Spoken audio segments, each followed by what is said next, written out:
हाय, hello, नमस्कार मैत्रिणींनो. मी सोनाली स्वागत करते तुमचं आजच्या एका नवीन व्हिडिओमध्ये. आजच्या व्हिडिओमध्ये आज आपण बघणार आहोत बटन आणि काचची पट्टी कशी लावायची ते.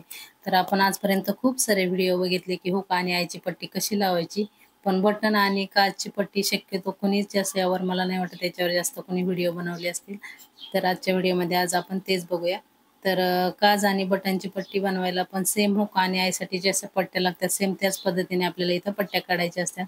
तर इथे बघा मी 2 पट्ट्या काढून घेतलेल्या आहेत आणि त्या पट्ट्या आपल्या अस्तरच्या म्हणजे गळा कट केल्याच्या नंतर त्यातून जी पट्टी निघते ना अस्तरची तीच घेतलेली आहे आणि मेन ब्लाउज पीसमधली पण जी पट्टी निघते गळ्यातली तीच पट्टी घेतलेली आहे आणि त्याचे 2 कट करून घेतलेले आहे मधोमध. त्याच्यानंतर आता बघा आपल्याला जी बटनाची पट्टी लावायची असते आणि अस्तर असं दोन्ही एकावर एक ठेवून घेतलं. ही पट्टी मी 2.5 इंचाची घेतलेली आहे अस्तरची आणि जो मेन आपल्या ब्लाउज पीसची आहे ती 3 इंचाची आहे. तर बघा आपल्याला बटनाची पट्टी जोडताना उलट साईडने म्हणजे अस्तरच्या साईडने जोडायला चालू करायची असते. तर इथे बघा अस्तरच्या साईडने मी इथे एक शिलाई मारून घेतली. त्याच्यानंतर आता आपल्याला इथे दाब शिलाई मारून घ्यायची. तर इथे बघा दाब शिलाई मारून घेतली आणि जी बटनाची पट्टी असते ती आपल्याला उजव्या साईडला लावायची असते आणि जी काज असतात ना ते डाव्या साईडला लावायचे असतात. तर इथे बघा अशा प्रकारे हाफ फोल्ड करायची आणि नंतर परत पण आपल्याला हाफच फोल्ड करायची. जशी आपण ब्लाऊजला हुक लावताना लुकासाठी जशी पट्टी बनवतो सेम त्याच पद्धतीने इथं आपल्याला बटनासाठी पट्टी बनवून घ्यायची आहे. तर इथे बघा हाफमध्ये फोल्ड करून मी इथं पट्टीला शिलाई मारून घेतली. तर इथे बघा हुकाची पट्टी लावून झाली. त्याच्या बाजूला अर्धा इंच एवढं मार्जिन सोडायचं आणि तिथे आपल्याला शिलाई मारून घ्यायची.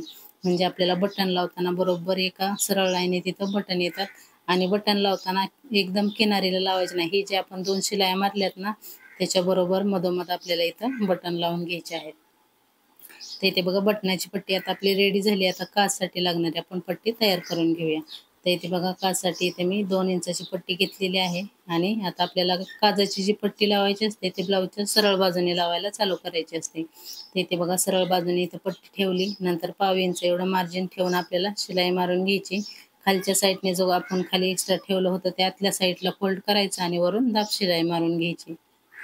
आणि नंतर ब्लाऊज उलटा करायचा आणि ही पट्टी जी आहे ती अर्धी फोल्ड करायची आणि आता पूर्ण आतमध्ये टाकायची. कारण ही काजाची पट्टी असते ती आपल्याला पूर्ण आतमध्ये टाकायची असते. जसं की आपण हुकाची पट्टी बनवतो ना सेम त्याच पद्धतीने. तर इथे बघा पूर्ण पट्टी आतमध्ये टाकायची. त्याच्यानंतर एक किनारीला शिलाई मारायची आणि एक आतल्या साईडला अशा प्रकारे 2 शिलाया मारून घ्यायच्या. म्हणजे पट्टी जी आहे ती एकदम फिनिशिंगमध्ये आपली बसते. तर इथे बघू शकता एकदम परफेक्ट आणि फिनिशिंगमध्ये इथं आपली काजाची पट्टी पण लागलेली आहे. आणि आता अगोदरच मी तुम्हाला दाखवलं की आपण दोन्ही पार्ट चेक केले होते ते एकदम बरोबर असे होते दोन्ही पार्ट. ओके. तर ते तरी पण आपण बघा काजाची पट्टी लावल्याच्या नंतर थोडीशी वाढते कारण ती पूर्ण पट्टी आतल्या साईडला फोल्ड होते ना त्याच्यामुळे थोडीशी आपली पट्टी जी आहे ती वाढते. मग त्याच्यानंतर इथे बघा जेवढी एक्स्ट्राची असेल त्याच्यावर मार्किंग करायचं आणि पूर्ण गोल गळ्याला शिलाई मारून घ्यायची.